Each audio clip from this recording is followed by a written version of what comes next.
ቀልባችን ጨርሶ ከድንጋይ በላይ ከደረቀ መኖር ምንም አይጠቅምንም። ቶሎ ሞተን ወንጀላችንን ቶሎ ፋይሉን ብንዘጋ ይሻለናል።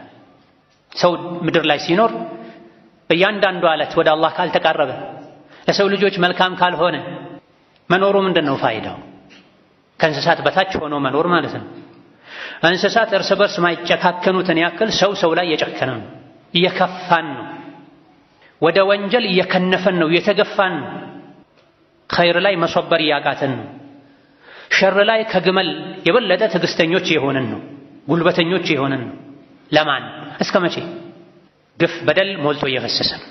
የሌሎችን የኮነነኝ እኛው ራሳችን የወንጀሉ የግፉ ተካፋዮች ነን። ብዙዎቻችን የራሳችን አይታየንም።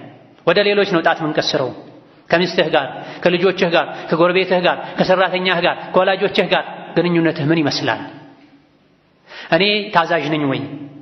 ተጸጽቼ ጥፋቴን አውቄ መመለስ ሰው ነኝ ወይ ልንል ተውበትን ከራሳችን ማስተካከልን ከራሳችን ልንጀምር ይገባል። ምንም ያክል ዱንያ ላይ ደልቶን ብንኖር ያለነው የፈተና አዳራሽ ውስጥ ነው።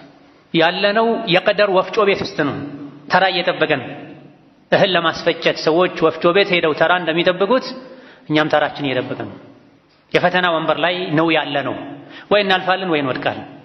ብልህ አስተዋይ ሰው ማለት ለዲኑ የሚጠነቀቅ ሰው፣ ለአኼራው ስንቁ የሚሰንቅ ሰው፣ ከሞት በኋላ ላለው ህይወት ነቅቶ በየቀኑ ስራ የሚሰራ ሰው።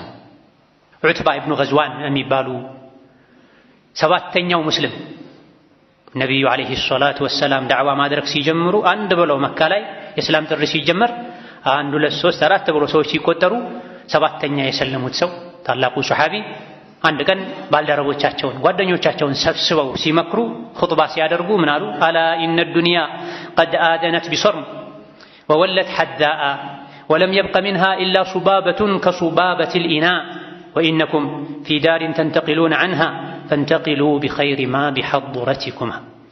አዋጅ ንቁ፣ ስሙ። ዱንያ የሄደች ነው፣ ፈጥና ያለቀች ነው።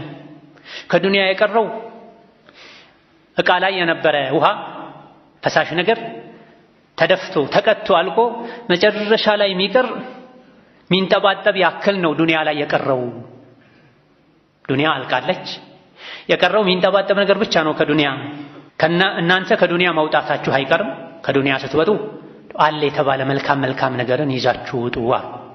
ምንድነው ከዱንያ ይዘነው ልንወጣ የምንችል መልካም ነገር? መልካም ስራ ብቻ ነው።